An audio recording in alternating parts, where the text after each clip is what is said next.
next thing to do is sand it. And basically, to sand the item, it's a very fine grit paper. You don't need much.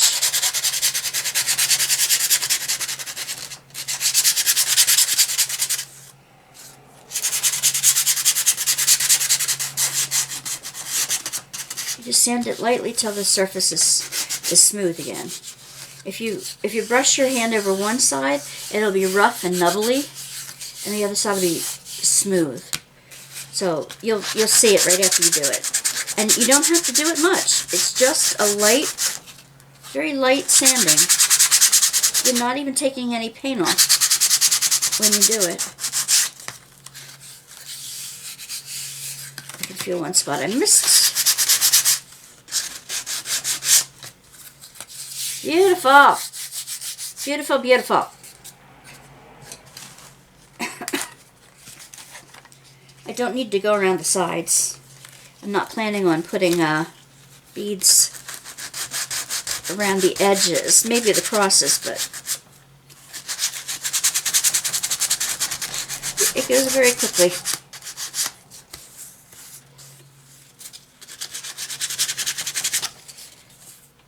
Yeah. This also helps because painting it isn't even, you know. It's sometimes gets lumpy in one place and, you know, doesn't settle out flat. And when you do this, it flattens it to a point where you can still use it because the bumps aren't there anymore. It just gives it a very fine surface to work on.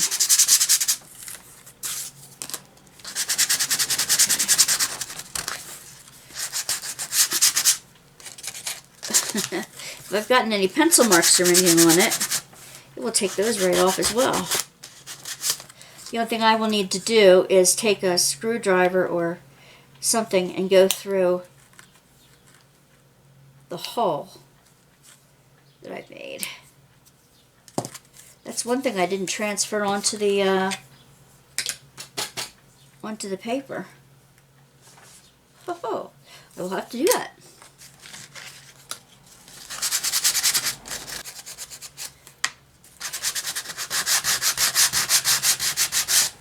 Often in kids' crafts, because they want to get them done so fast, they skip this step. And I don't advise skipping it because things will fall off when they're glued if you're not glued on a flat surface, especially the gems that I'm thinking of doing it. I have found a niche for Wanda's Workbasket. And it's bling. It's things that are, you know, shiny and that. I will still be doing diamond paintings, but I have so many leftover diamonds. I want to find a myriad ways of using them. And in so doing, I will share those ways with you. And I want to use the extras. Leftover diamonds from diamond painting, drills, gems, whatever you want to call them.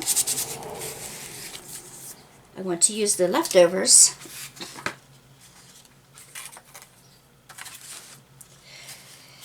to do those projects. I think I'm going to glue some cotton balls on the clouds. That may seem like a kid crafty project, but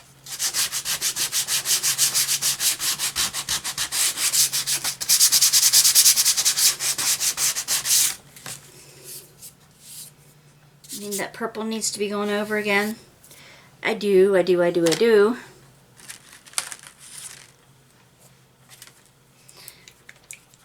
again, it's Apple Barrel.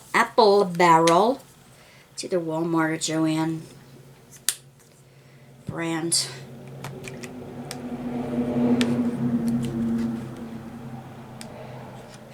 This way, as I'm sanding, I can also find any imperfections that need to be touched up. And I have a feeling the purple on all of them will need to be touched up because of going over the side. I might have to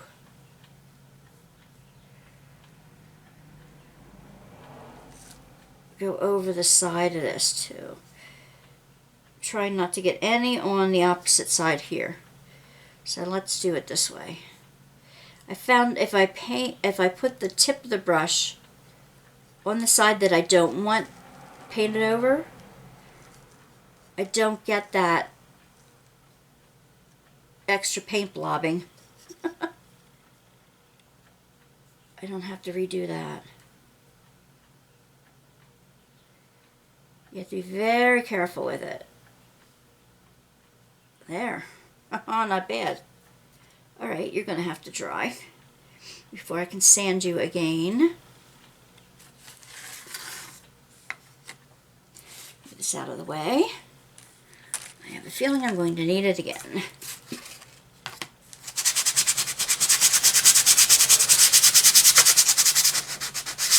This side is finished.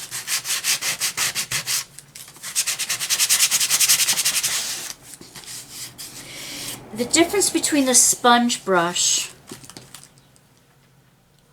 and a regular paintbrush on this wooden type of thing is, I want to show you. I don't know if you can see it up close, but the regular paintbrush leaves these lines.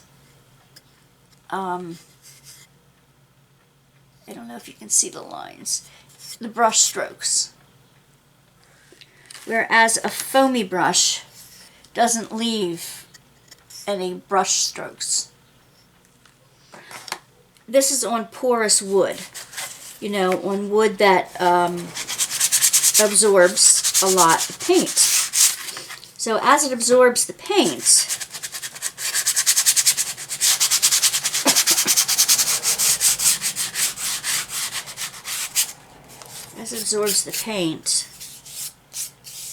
it dries quickly, and that's why the brush strokes show. The foamy brush puts it on in a different way. Should I do that? Should I do that edge? I will do that edge. I'm going to try not to get it over the blue this time. Why do I keep doing this stuff out of camera? You guys have to tell me this. And you can't see. There. And it didn't get it on the edge. Yay! Happy, happy, happy, happy, happy, happy. Small things make me happy. What's going to make you happy today? Tell me. Tell me in the comments. What is one thing that makes you happy?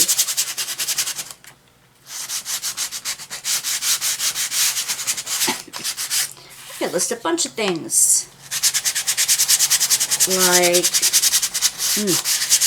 fresh flowers in the house. Yeah.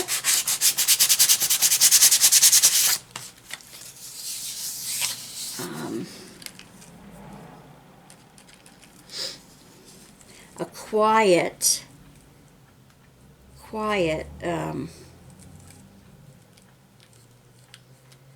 woodland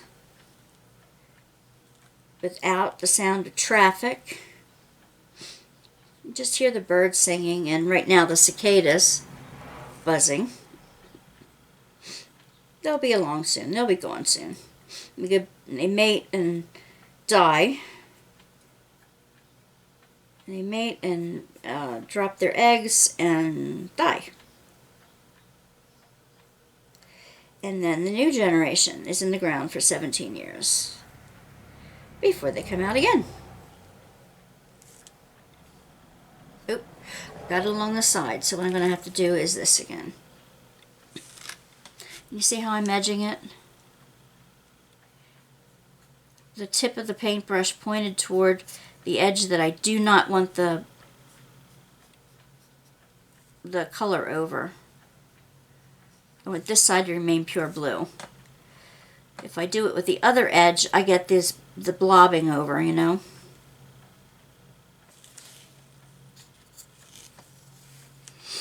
Can you see that?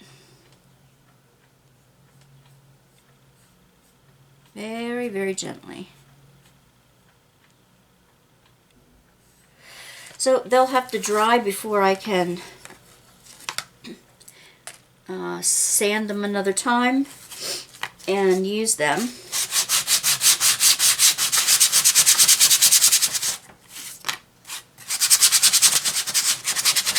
And yes, sanding it dulls the color, but right now I want the background color just to be a background color. They're all going to have jewels at the top of it as the shape goes. You'll never even know that there's like little inconsistencies or that's pale at the bottom or something. And I'll know, you know, I'll know. So I will do it again.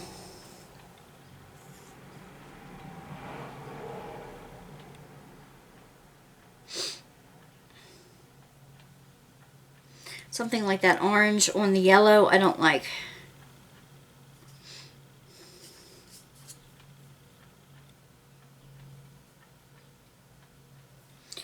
So I will take a dab of the yellow while I have it out and fix that.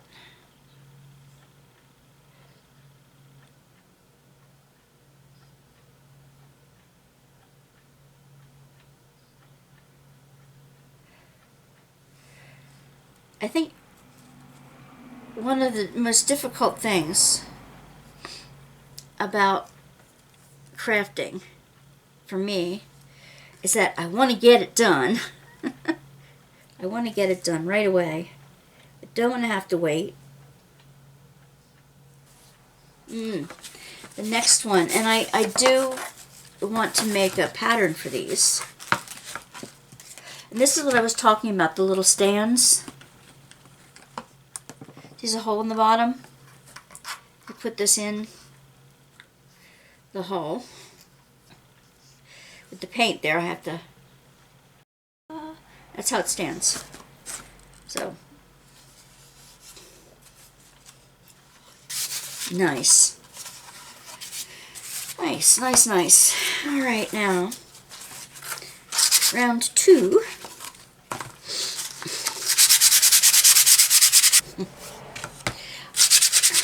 I guess I should have put a warning on earlier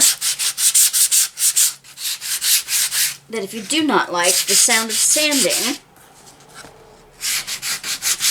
jump ahead to this point in the video, and I can do that in production, so to speak. Alright, these two are ready to go. Make the pattern on those. Whoops, here. I have a few elephants.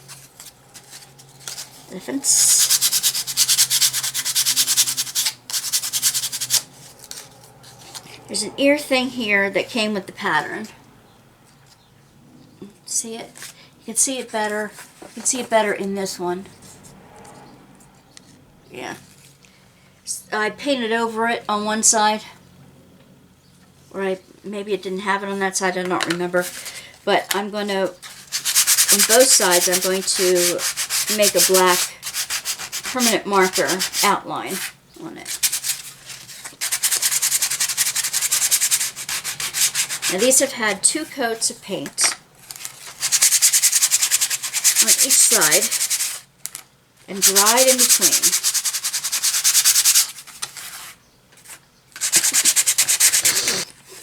You know what this guy is missing?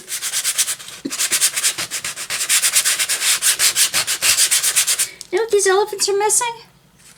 A tail. Isn't that goofy? You'll have to get my daughter to put a little hole back here too. That I can give him a tail.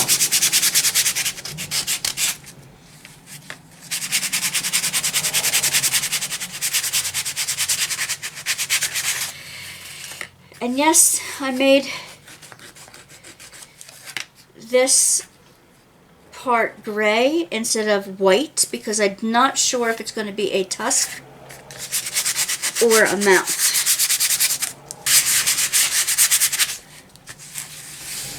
Okay. Very good. Let's see if I can make a pattern.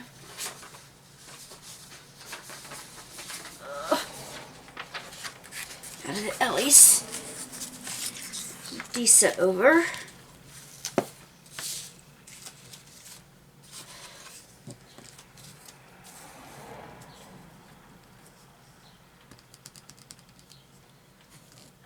Yeah, this time I put the hole in it.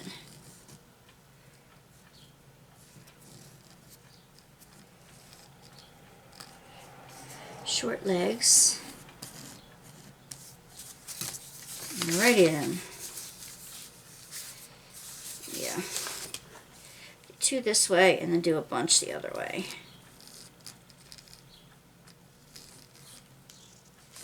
I'm going to put a little X where I want the tail. Let's go. That's the regular hole. This is the eye hole. That's for the string. And a little X on the hiney. To put a tail. What do you think? Should it be a mouth or a tusk? You know, in Africa, both the female and the male elephants have tusks. Where in India, in Asia, only the males have tusks.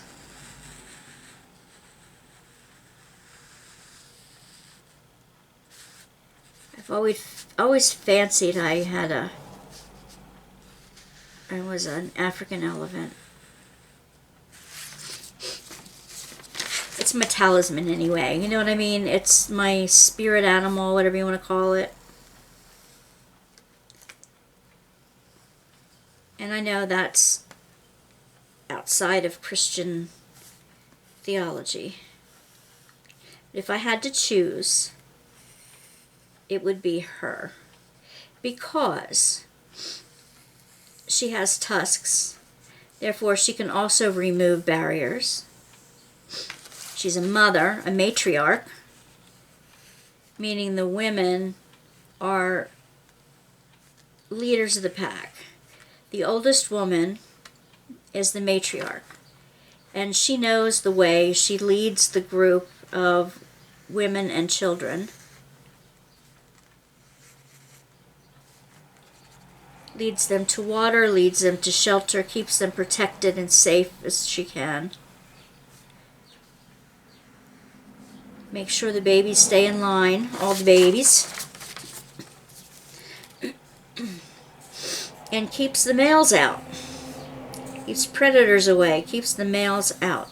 Now after a few years, when the male elephants become like teenagers,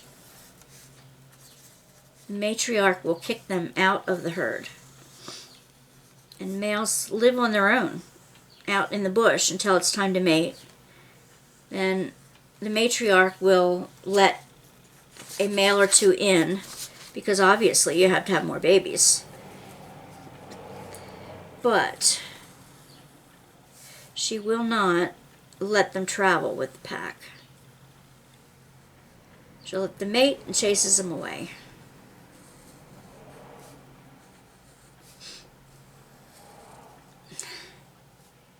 I'm not against males. I love males. I love my husband and my son, grandson, my son-in-law. But at the same time,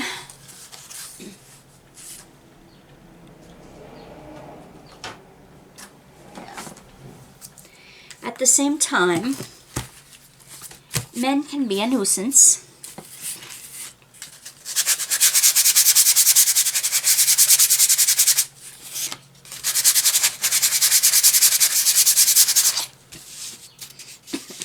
other women can be catty. Don't get me wrong. I've worked with other women that can be picky, catty, devious, whatever. And I don't like that.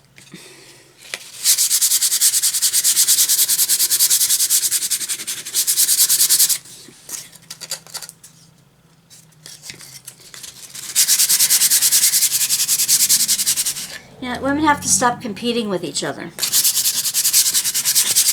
Instead of competing, we should be mentoring each other. There's enough room in the workforce for everyone, especially now. Yeah, I think maybe I should do that too.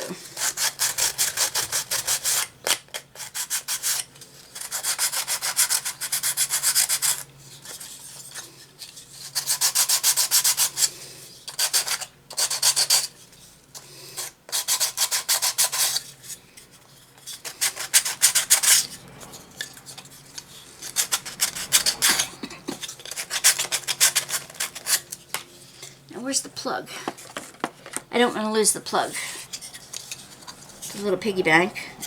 I'm not going to paint this anymore, so I'm going to put the plug back in. I do, however, want to make a pattern. Because I need to practice.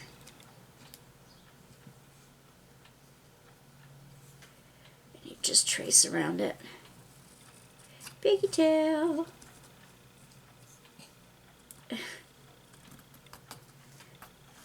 There we go. All right. I need to dump my water. It's getting in my way. This is not as easy as it looks because on top, I keep getting caught on the image on top. So I will do this and this. So I have one going one way and one going the other way. How about that? What I'm going to do is, after I do make a couple of my own designs, I'm going to go up online and see if I can just search for patterns and like mandala patterns and that kind of thing. And create a version of that on what I'm doing. The flowers, for instance.